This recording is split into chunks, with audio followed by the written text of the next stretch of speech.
282 সাংবাদিকের বিরুদ্ধে করা মামলার ব্যাপারে প্রধানমন্ত্রীর হস্তক্ষেপ কামনা, সম্পাদক পরিষদের গণমাধ্যমে হস্তক্ষেপ না করায় ধন্যবাদ জ্ঞাপন। আর নয় মন গড়া সার্কুলেশন এবং টিআরপি বলেছেন তথ্যমন্ত্রী, অপতথ্য রুখতে সম্পাদকীয় নীতিমালার দাবি টেলিভিশন এডিটর্স কাউন্সিলের। ডক্টর ইউনূসের দেশ ত্যাগে নিষেধাজ্ঞা চেয়ে রিট, হামের টিকার বিষয়ে সংশ্লিষ্টদের ভূমিকা তদন্তের নির্দেশনার দাবি, 10 দিনের মধ্যে হাম নিয়ন্ত্রণের আশা স্বাস্থ্যমন্ত্রী।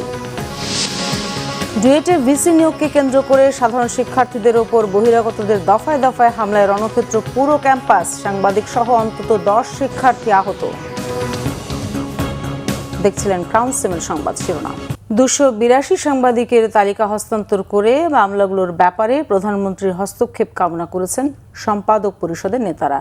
তালিকার 94 জনের বিরুদ্ধে রয়েছে হত্যা মামলা। প্রধানমন্ত্রীর সঙ্গে সাক্ষাতে সাংবাদিক নেতারা বলেন, সাংবাদিকদের বিরুদ্ধে এত মামলা গণতান্ত্রিক পরিবেশ এবং সরকারের ভাবমূর্তির জন্য ভালো নয়। তথ্যমন্ত্রী জহিরুদ্দিন স্বপন জানান, মামলার বিষয়ে প্রয়োজনীয় ব্যবস্থা নিতে নির্দেশনা দিয়েছেন প্রধানমন্ত্রী। বৈঠকে স্বাধীন সাংবাদিকতায় বাধা সৃষ্টি করে এমন আইন কানুনের বিষয়েও সরকার প্রধানকে অবহিত করেন সাংবাদিকরা। এ সময় তথ্যমন্ত্রী জহিরুদ্দিন স্বপন জানান, সবার সঙ্গে আলোচনা করে স্বাধীন গণমাধ্যম কমিশন গঠন করতে চায় সরকার। প্রধানমন্ত্রী তারেক রহমানের সঙ্গে ঘণ্টাব্যাপী বৈঠক করেন সম্পাদকরা। পরে গণমাধ্যমকে নিউ এজ সম্পাদক জানান, গণতান্ত্রিক মিডিয়া গড়তে সম্মত হয়েছেন সরকার প্রধান। গণতান্ত্রিক আচরণ অব্যাহত থাকলে সরকারকে সহযোগিতা করবে সম্পাদক পরিষদ।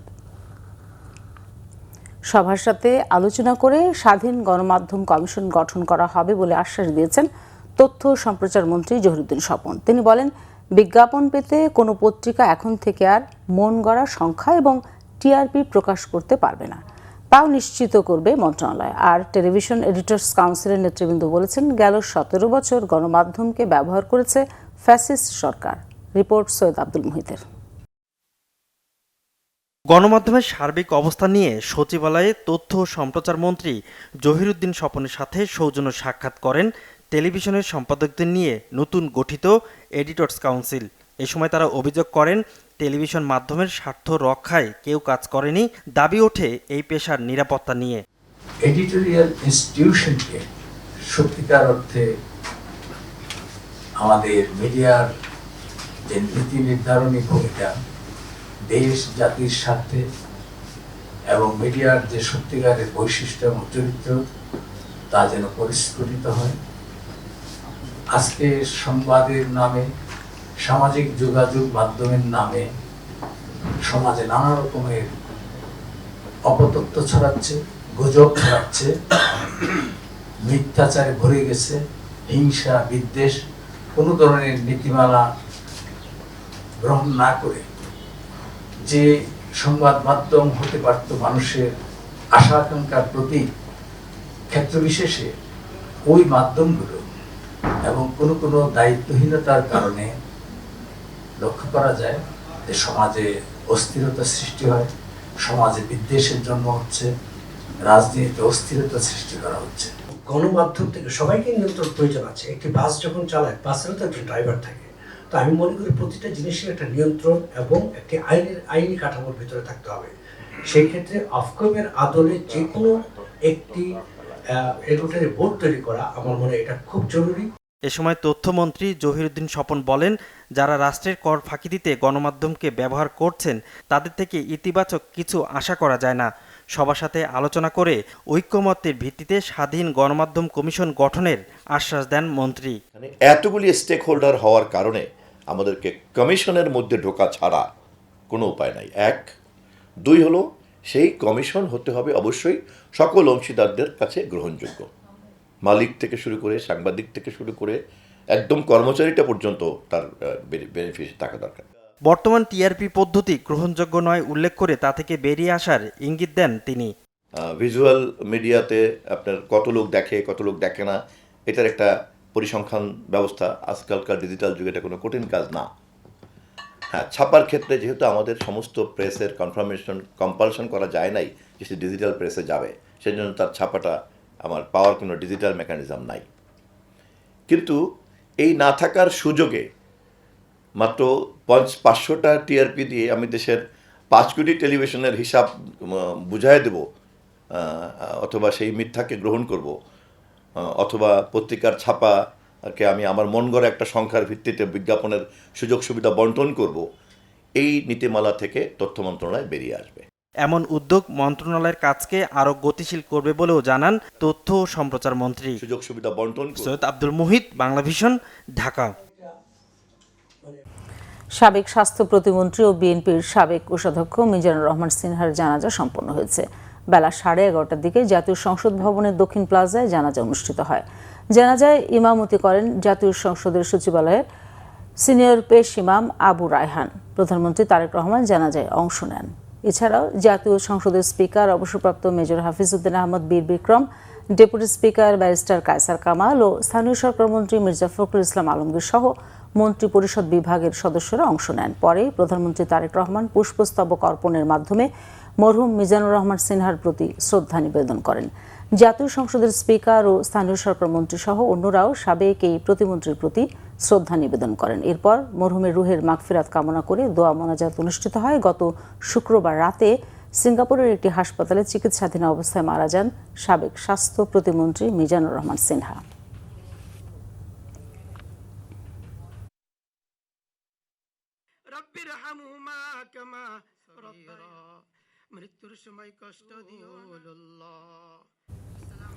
হামের টিকাদান কর্মসূচি বাতিলে সাবেক অন্তর্বর্তী সরকারের সিদ্ধান্তকে ফৌজদারি অবহেলা উল্লেখ করে ডক্টর মোহাম্মদ ইউনূস সহ সংশ্লিষ্ট ব্যক্তিদের ভূমিকা তদন্তের নির্দেশনা চেয়ে রিট দায়ের করা হয়েছে। একই সঙ্গে সাবেক প্রধান উপদেষ্টা সহ সব উপদেষ্টাকে দেশ ত্যাগে নিষেধাজ্ঞার নির্দেশনা চাওয়া হয়েছে রিটে। হামের টিকাকে রাষ্ট্রীয় ব্যবস্থা থেকে বেসরকারি খাতে দেওয়ার সঙ্গে জড়িত থাকার অভিযোগ তুলে রবিবার সুপ্রিম কোর্টের আইনজীবী ব্যারিস্টার এম আশরাফুল ইসলাম এই রিট আবেদন দায়ের করেন। রিটে ক্যাবিনেট সচিব, স্বাস্থ্য সচিব, স্বরাষ্ট্র সচিব, মন্ত্রিপরিষদ সচিব, জনপ্রশাসন সচিব ও স্বাস্থ্য অধিদপ্তরের মহাপরিচালক সহ সরকারের সংশ্লিষ্টদের বিবাদী করা হয়েছে। এর আগে গত 6 April barrister M Ashraful Islam সরকারের সংশ্লিষ্টদের প্রতি লিগ্যাল নোটিশ পাঠান। তাতে বলা হয়েছিল নোটিশ প্রাপ্তির 5 দিনের মধ্যে তদন্ত কমিটি গঠন এবং ডক্টর মোহাম্মদ ইউনূস সহ উপদেষ্টা পরিষদের সব সদস্যের বিরুদ্ধে দেশ ত্যাগে নিষেধাজ্ঞা জারি করা। এদিকে রাজধানীর সরকারি হাসপাতালগুলোতে হামে আক্রান্ত শিশুর চাপ যেন কমছেই না। এখনও হামে আক্রান্ত শত শত শিশু হাসপাতালে ভর্তি হচ্ছে। চিকিৎসকরা বলছেন, হাম রোগ থেকে সুস্থ হয়ে উঠলেও নিউমোনিয়া, জ্বর, পাতলা পায়খানা সহ অন্যান্য রোগে আক্রান্ত হচ্ছে। জেলা কিংবা বিভাগীয় শহরে হামের যথাযথ চিকিৎসা না পাওয়ায় ক্ষোভ প্রকাশ করেন স্বজনরা। গত 24 ঘন্টায় আরও 6 শিশুর মৃত্যু হয়েছে। আগামী 10 দিনের মধ্যে হাম নিয়ন্ত্রণে আসবে বলে জানিয়েছেন স্বাস্থ্যমন্ত্রী। বিস্তারিত সৈকত সাদিকের প্রতিবেদনে। হামে আক্রান্ত হয়ে রাজধানীর মুগদা হাসপাতালে 5 দিন ধরে চিকিৎসাধীন শিশু তাজিম একটু সুস্থ হয়ে উঠেছেন। বেডে বসেই পরীক্ষা দেওয়ার আশায় পড়াশোনায় ব্যস্ত। তার মা জানান, এখনও পুরোপুরি সুস্থ হয়ে ওঠেনি। কালকে 18 তারিখ পরীক্ষা, জুনিয়র 1 2 পরীক্ষা, তো এর ভিতরে তো অসুস্থ যে লেগা তো পরীক্ষা দিতে পারবো না। আবার গ্যাসের সপ্তাহে আমপারা নেওয়ার কথা ছিল, এখন অসুস্থ লেগে কোনোটাই হচ্ছে না। এই হাসপাতালে চিকিৎসাধীন 70 শিশুর মধ্যে বেশিরভাগ শিশুই হামের সঙ্গে সঙ্গে নিউমোনিয়া, পাতলা পায়খানা সহ অন্যান্য রোগে আক্রান্ত। তাদের স্বজনরা জানান, স্থানীয় ক্লিনিক কিংবা সদর হাসপাতালের চিকিৎসায় পুরোপুরি সুস্থ না হয় ছুটে আসেন রাজধানীর সরকারি হাসপাতালে। এতে তারা আর্থিকভাবে ক্ষতির সম্মুখীনও হচ্ছেন। বাচ্চা জ্বর হয়েছিল, ফার্স্টে প্রচণ্ড জ্বর হয়েছিল। জ্বর হওয়ার পরে ওষুধ আনছি, খাওয়াইছি, ভালো হইতেছে না। পরে কালকে রাত্রে 1টা বাজে নিয়ে আসছি বাচ্চারা এখানে। প্রথমত অবস্থা আমাদের উপজেলায় গেছি, উপজেলা বলছে আমাদের এখানে এটা চিকিৎসা নাই, আপনারা অতি শীঘ্রই ঢাকা শিশু হাসপাতালে যান, ঢাকা মেডিকেলে যান, হ্যাঁ, বা এই হাসপাতালের কথা বলছে। এই চিকিৎসাটা যদি আমাদের গ্রাম পর্যায়ে চলে যেত, তাহলে আসলে আমাদের সাধারণ যারা আছি, ভুক্তভোগী যারা আছে অসুস্থ, তাদের এই সমস্যা হতো না। 7 দিন লেট করবো, এর আগেই নিয়ে আসছি। এখন এই জায়গায় আসছি, পরে হামটা এখন একটু স্বাভাবিক আছে, কিন্তু ঠান্ডা নিউমোনিয়াটা মানে ওইটা আর কি হয় নাই। মুগদা হাসপাতালে হামে আক্রান্ত জটিল রোগী আশা কমলেও চাপ একেবারে কমেনি। এই জন্য বেসরকারি হাসপাতালগুলোতে হাম রোগীদের চিকিৎসা সেবা বাড়ানোর তাগিদ দিয়েছেন চিকিৎসকরা। একটা সরকারের দিক থেকেও কিন্তু আমার মনে হয় যেটা করোনার মতো করে একটা প্রজ্ঞাপন জারি করা উচিত, যে বেসরকারি ক্লিনিকগুলিতে দেখা যাচ্ছে অনেকগুলোই, আমরা বলবো অনেকগুলোই যে হামের রোগী ভর্তি নিতে চায় না, সেটা একটা জরুরি পদক্ষেপ নেওয়া প্রয়োজন। একটা বাচ্চার হাম হলো, 4 দিন 5 দিন পার হয়ে গেছে, তারপরে যে হামের পরবর্তী জটিলতায় যে নিউমোনিয়া, সেই নিউমোনিয়া রোগীকে তো সকলেই ভর্তি করাতে পারেন, কারণ এই নিউমোনিয়া এই রোগীটা কিন্তু সংক্রমণ ঘটাবে না। বর্তমান সরকার ক্ষমতা নেওয়ার সময় হামের টিকার কোনো মজুদ ছিল না বলে জানিয়েছেন স্বাস্থ্যমন্ত্রী সর্দার সাখাওয়াত হোসেন। জাতীয় প্রেস ক্লাবে এক সেমিনারে প্রধান অতিথির বক্তব্যে তিনি জানান, খুব সহসাই হামের প্রকোপ কমবে। মোস্ট অফ দ্য ডিস্ট্রিক্ট 100% উপরে 104% পর্যন্ত আমরা টিকা কার্যক্রম অ্যাচিভ করেছি। এখন আমরা মাইকিং এবং টিনের বোমা দিয়ে খুঁজে আমরা বাচ্চা এনে যারা টিকা পায় না, আমরা টিকা কার্যক্রম চালিয়ে যাচ্ছি। তবে অ্যান্টিবডিটা ক্রিয়েট হতে আপনাদের ডাক্তারদের মধ্যে 3 to 4 উইকস সময় লাগে। হামের প্রকোপ থেকে মুক্তি পেতে যথাযথ আইসোলেশন এবং পুষ্টি নিশ্চিতের উপরও জোর দেন স্বাস্থ্যমন্ত্রী। সৈকত সাদিক, বাংলা ভিশন, ঢাকা। ঢাকা প্রকৌশল ও প্রযুক্তি বিশ্ববিদ্যালয়ের ডুয়েটে ভিসি নিয়োগকে কেন্দ্র করে সাধারণ শিক্ষার্থীদের ওপর বহিরাগতদের দফায় দফায় হামলায় রণক্ষেত্রে পরিণত হয়েছে পুরো ক্যাম্পাস। সংঘর্ষে সাংবাদিক সহ অন্তত 10 শিক্ষার্থী আহত হয়েছেন। সকাল 10টার দিকে বিশ্ববিদ্যালয়ের শহীদ মিনার চত্বর থেকে ত্রিমুখী সংঘর্ষের সূত্রপাত হয়। আহত কয়েকজনকে স্থানীয় হাসপাতালে ভর্তি করা হয়েছে বলে জানিয়েছেন শিক্ষার্থীরা। তাদের অভিযোগ, ছাত্রদল বহিরাগতদের এনে সাধারণ শিক্ষার্থীদের ওপর হামলা চালিয়েছে। সম্প্রতি সরকার ডক্টর মোহাম্মদ ইকবালকে ডুয়েটের নতুন ভিসি হিসেবে নিয়োগ দেয়। প্রজ্ঞাপন জারির পর থেকে এই নিয়োগ প্রত্যাখ্যান করে আসছে বিশ্ববিদ্যালয়ের শিক্ষার্থীরা। গত বৃহস্পতিবার রাত থেকে নিয়োগ বাতিলের দাবিতে তারা ধারাবাহিক বিক্ষোভ কর্মসূচি পালন করছে। পূর্ব ঘোষিত কর্মসূচির অংশ হিসেবে রবিবার সকালে নবনিযুক্ত ভিসিকে লাল কার্ড দেখানোর কর্মসূচি পালন করে শিক্ষার্থীরা। ছাত্রদল ও বহিরাগত বিএনপির নেতৃত্বে নবনিযুক্ত ভিসি ডক্টর মোহাম্মদ ইকবালকে ক্যাম্পাসের গেট ভেঙে ক্যাম্পাসে ঢোকানোর চেষ্টা করলে সংঘর্ষের সূত্রপাত। এ সময় সংবাদ সংগ্রহকালে সাংবাদিকদের ওপরও হামলা করে তারা। জুলাই অভ্যুত্থানের রংপুরের প্রথম শহীদ আবু সাইদ হত্যা মামলায় সাজাপ্রাপ্ত আসামি বেগম রোকেয়া বিশ্ববিদ্যালয়ের সাবেক ভিসি হাসিবুর রশিদকে আন্তর্জাতিক অপরাধ ট্রাইব্যুনালে হাজির করার পর কারাগারে প্রেরণ করা হয়েছে। শনিবার রাতে রাজধানীর মোহাম্মদপুরের সলিমুল্লাহ রোডের একটি বাসা থেকে হাসিবুর রশিদকে গ্রেফতার করে পুলিশ। এর আগে 9 এপ্রিল শহীদ আবু সাইদ হত্যার দায়ে মানবতা বিরোধী অপরাধের এই মামলায় 28 জনকে বিভিন্ন মেয়াদে সাজা দেন ট্রাইব্যুনাল 2। এর মধ্যে প্রধান আসামি হিসেবে হাসিবুর রশিদকে 10 বছরের কারাদণ্ড দেওয়া হয়। তবে 2024 সালের 5 আগস্ট শেখ হাসিনার সরকারের পতনের পর থেকেই তিনি পলাতক ছিলেন। এদিকে আওয়ামী লীগ নেত্রী ডক্টর জান্নাতারা হেনরি ও শামীম তালুকদারের আইনজীবী ব্যারিস্টার আব্দুল্লাহ আল মামুন অভিযোগ করেছেন, তার সাথে তার মক্কেলদের কথা বলতে মাত্র 5 মিনিট সময় দেওয়া হয়েছে, যা খুবই দুঃখজনক। নদী দখল করে মার্কেট আর অপরিকল্পিতভাবে বসতবাড়ি নির্মাণের মহোৎসব চলছে খাগড়াছড়িতে। স্থানীয়দের অভিযোগ, দখল ঠেকাতে প্রশাসনের দৃশ্যমান কোনো পদক্ষেপ না থাকায় বেড়েছে অবৈধ স্থাপনা নির্মাণ। এতে অল্প বৃষ্টিতেই শহরে তৈরি হচ্ছে জলাবদ্ধতা। সরকারি দপ্তর, ব্যবসা প্রতিষ্ঠান সহ তলিয়ে যাচ্ছে ঘরবাড়ি। দখলদারদের উচ্ছেদের পাশাপাশি খাল খনন কর্মসূচি চালুর দাবি শহরবাসীর। খাগড়াছড়ির প্রতিনিধি HM প্রফুল্লর তথ্য ছবিতে নাজবুল নিশানের ডেস্ক রিপোর্ট। খাগড়াছড়িতে এই দৃশ্য দেখে মনে হবে উজান থেকে নেমে আসা পাহাড়ি কোনো ঢলে সৃষ্ট বন্যা। দখলবাজদের দখলদারিত্বের কারণে প্রতি বছর বর্ষা মৌসুম এলেই অল্প বৃষ্টিতে তৈরি হয় এমন জলাবদ্ধতা। সরকারি অফিসও তলিয়ে যায় বসতভিটা, ক্ষতিগ্রস্ত হয় ফসলের ক্ষেত সহ ব্যবসা প্রতিষ্ঠান।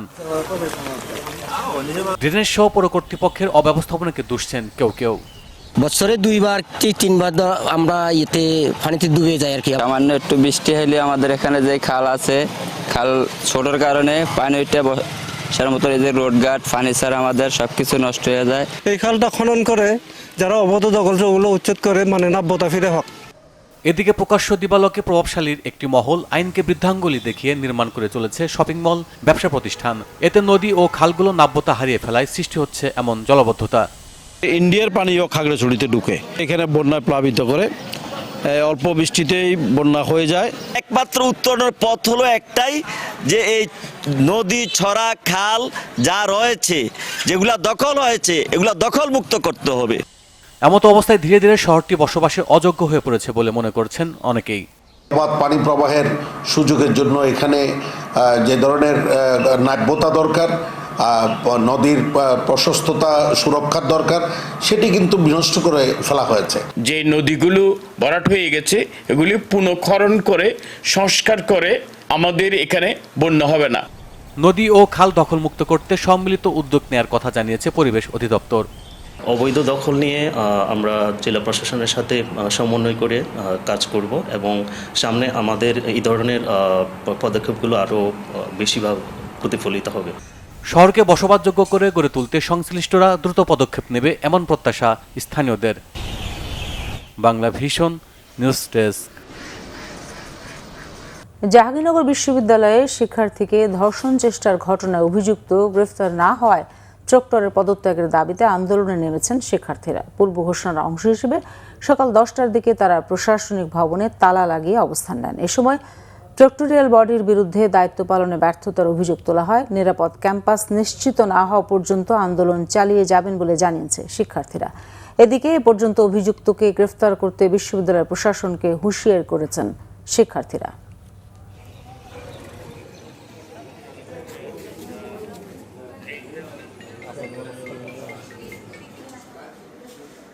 আজকে 107 ঘন্টা পার হয়ে যাচ্ছে এবং এখনো আমরা অপরাধীর কোনো হদিস পাই নাই এবং কালকে আমরা প্রেস ব্রিফিং এর মাধ্যমে জানিয়ে দিয়েছি যে যতদিন পর্যন্ত না আমরা অপরাধীর খোঁজ পাচ্ছি ততদিন পর্যন্ত আমরা রেজিস্টার ছাড়বো না, আমরা প্রশাসনিক কোনো কার্যক্রম চলবে।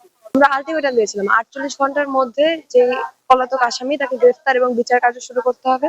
তাতে যদি ব্যর্থ হয় এই ঘটনা এবং পূর্ববর্তী সকল ঘটনার দায় গ্রহণ করে দায়িত্বহীনতার জন্য সম্পূর্ণ প্রক্টোরিয়াল বডি পদত্যাগ করবে। আমাদের এখন একটাই দাবি, আমাদেরকে জবাবদিহিতা করতে হবে যে কতক্ষণের মধ্যে আসামিকে ধরা হচ্ছে। যেটা আমরা দেখতে পাচ্ছি 5 দিন হয়ে গেছে, এখন পর্যন্ত আমরা কোনো আপডেট পাচ্ছি না। আমরা শরীয়তপুর সদর হাসপাতালে চিকিৎসাধীন রোগীর মৃত্যুকে কেন্দ্র করে জরুরি বিভাগে হামলা, ভাঙচুর ও দায়িত্বরত চিকিৎসককে মারধরের ঘটনায় মামলা হয়েছে।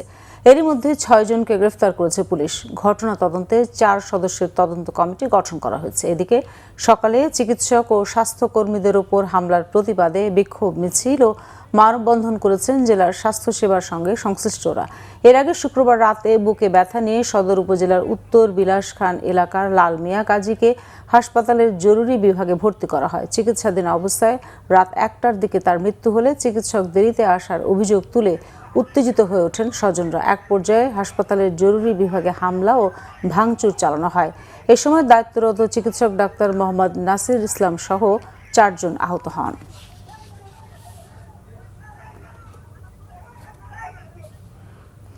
চট্টগ্রামের সীতাকুণ্ডে জঙ্গল সলিমপুরে সরকার পুলিশের জন্য 2টি ট্রেনিং সেন্টার করার পরিকল্পনা নিয়েছে বলে জানিয়েছেন চট্টগ্রামের নতুন পুলিশ সুপার মাসুদ আলম। জেলা পুলিশ কার্যালয়ে গণমাধ্যম কর্মীদের সাথে মতবিনিময় সভায় কথা জানান তিনি। পুলিশ সুপার বলেন, দীর্ঘদিন ধরে অপরাধীদের অভয়ারণ্য হিসেবে পরিচিত জঙ্গল সলিমপুরে প্রশাসনের নিয়ন্ত্রণ বজায় রাখতে সরকার সিদ্ধান্ত নিয়েছে। এছাড়া চট্টগ্রামের রাউজানে 5ই আগস্ট পরবর্তী হত্যাকাণ্ড সহ অস্ত্রবাজির বিরুদ্ধে শিগগিরই সমন্বিত অভিযান চালানো হবে বলেও জানিয়েছেন চট্টগ্রামের নতুন পুলিশ সুপার। বলেন, চট্টগ্রাম জেলার মানুষের নিরাপত্তা নিশ্চিতে ও জানমালের হেফাজতে পুলিশের যা যা করণীয় সবই করা হবে। এছাড়া আসন্ন ঈদুল আজহায় পশু ব্যবসায়ীদের নিরাপত্তা ও টাকা পয়সা পরিবহনে প্রয়োজন হলে পুলিশি প্রহরা দেওয়া হবে বলেও জানিয়েছেন তিনি।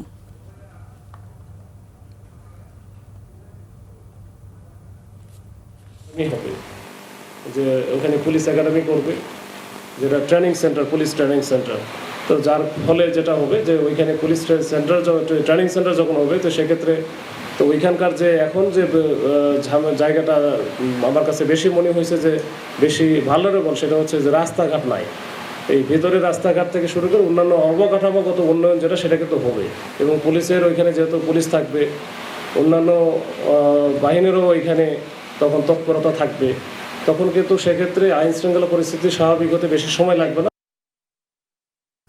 ব্যবসায়ীদের সিন্ডিকেট না থাকায় কোরবানির ঈদকে সামনে রেখে বিপুল আমদানি হয় গরম মশলার সয়লাব দেশের পাইকারি ব্যবসা কেন্দ্র চট্টগ্রামের খাতুনগঞ্জ। এবার বাজার স্থিতিশীল থাকায় অন্যবারের মতো মশলার দাম বাড়েনি লাগাম ছাড়া। তবুও পাইকারি ব্যবসায়ীরা বাজার মন্দার কারণে ক্ষতির সম্মুখীন দাবি করলেও খুচরা ব্যবসায়ীরা বললেন ব্যবসা হচ্ছে মোটামুটি। এদিকে সরকারি সংস্থা বলছে পর্যাপ্ত আমদানির কারণে মশলার বাজার ও দাম দুটো স্থিতিশীল, সংকট তৈরির কোনো সুযোগ নেই। আলী আকবরের ক্যামেরায় চট্টগ্রাম থেকে নাসির উদ্দিনের রিপোর্টে বিস্তারিত। আর কিছুদিন পরই কোরবানির ঈদ। এই ঈদে গরম মশলার চাহিদা খুব বেড়ে যায়। এসব মশলাগুলো হলো এলাচ, দারুচিনি, লবঙ্গ, জিরা, গোলমরিচ, ধনিয়া, জৈত্রিক, জায়ফল, আদা, রসুন ও হলুদ। মশলাগুলোর বড় অংশই আমদানি নির্ভর। অন্য বছর অল্প কিছু ব্যবসায়ী মশলা আমদানি নিয়ন্ত্রণ করলেও এবার আমদানি ছিল উন্মুক্ত, ফলে চট্টগ্রাম বন্দর দিয়ে মশলা আমদানি হয়েছে প্রচুর। চলতি অর্থ বছরের প্রথম 10 মাস 10 দিনে এলাচ আমদানি হয়েছে 1150 টন, দারুচিনি 13,296 টন, লবঙ্গ 1,350 টন, জিরা 3,115 টন, গোলমরিচ 1,959 টন, আদা 45,538 টন এবং রসুন 53,101 টন। আমদানি বাড়ায় ও সিন্ডিকেট না থাকায় মশলার দাম ও বাজার দুটোই স্থিতিশীল। তবে খাতুনগঞ্জের পাইকার ব্যবসায়ীদের দাবি, চোরাচালানে প্রচুর মশলা আসায় বাজার পড়তির দিকে।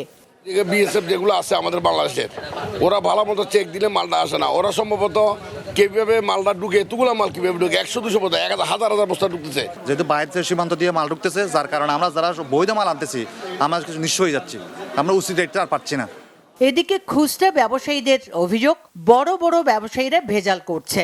4 লাখ টাকা একটা জরিমানা হইলো, ওরে অন্তত 4 কোটি টাকা জরিমানা করা দরকার ছিল। ভেজাল কেন করবে মালের মধ্যে?